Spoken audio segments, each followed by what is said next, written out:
Kolkata high court ने पश्चिम बंगाल में 2010 के बाद बनाए गए सभी ओबीसी सर्टिफिकेट्स को निरस्त करने का आदेश दिया है। मध्य प्रदेश शासन में मंत्री और ओबीसी का बड़ा चेहरा कृष्णा गौर ने कोलकाता हाई कोर्ट के इस फैसले का स्वागत करते हुए कहा कि पश्चिम बंगाल में ममता बनर्जी की सरकार ने मुस्लिम तुष्टीकरण की नीति अपनाते हुए गैर संवैधानिक तरीके से मुस्लिम समुदाय को ओबीसी सर्टिफिकेट जारी कर उन्हें लाभ पहुंचाया है। जबकि ओबीसी में सिर्फ मुस्लिम ही नहीं बल्कि अन्य कई समाज भी आते हैं, लेकिन कांग्रेस और ममता बनर्जी की पार्टी के साथ साथ अन्य घटक दल भी मुस्लिम तुष्टीकरण की नीति करते हैं। लेकिन कोलकाता हाई कोर्ट का यह फैसला निश्चित पूर्व से ओबीसी वर्ग के विश्वास पर खड़ा उतरा और पूरी भारतीय जनता पार्टी इस फैसले का स्वागत करती है। नमस्कार और सबका बहुत स्वागत है। आज की इस पत्रकार वार्ता में आज मैं आप सभी के समक्ष कल पश्चिम बंगाल में कलकत्ता हाईकोर्ट द्वारा दिए गए एक ऐतिहासिक निर्णय का स्वागत करने के लिए उपस्थित हुई हूं।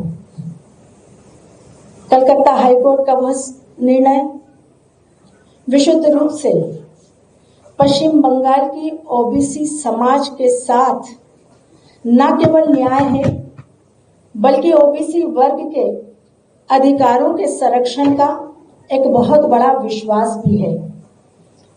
आप सभी को मैं यह भी बताना चाहूंगी कि कलकत्ता हाईकोर्ट ने कल एक निर्णय दिया जिस निर्णय के तहत 2010 के बाद जारी हुए सभी ओबीसी सर्टिफिकेट को निरस्त किया जा रहा है।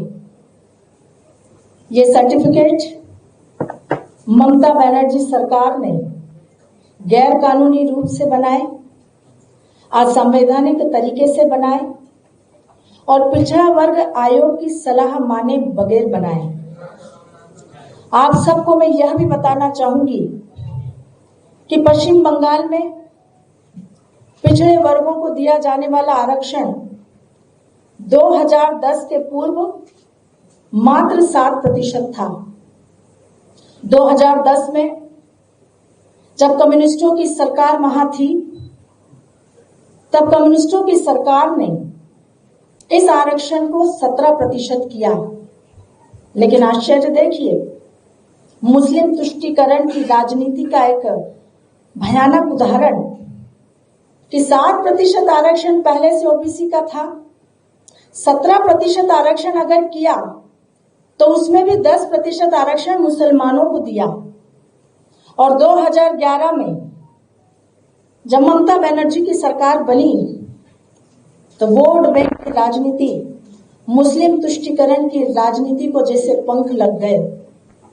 2012 में ममता बनर्जी की सरकार ने एक नया कानून पास किया और उस कानून के तहत उन्होंने मुस्लिम जाति उपजाति समूहों को ओबीसी वर्ग में शामिल कराया।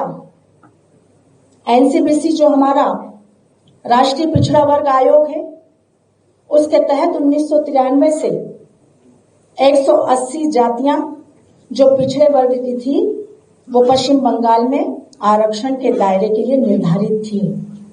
उसके विरुद्ध ममता बनर्जी की सरकार ने 180 जो जातियां उस समय एनसीबीसी ने निर्धारित की थी, गैर कानूनी तरीके से 113 मुस्लिम जातियों को, उपजातियों को, समूहों को ओबीसी का आरक्षण की सूची में शामिल करके ओबीसी का आरक्षण जारी कर दिया।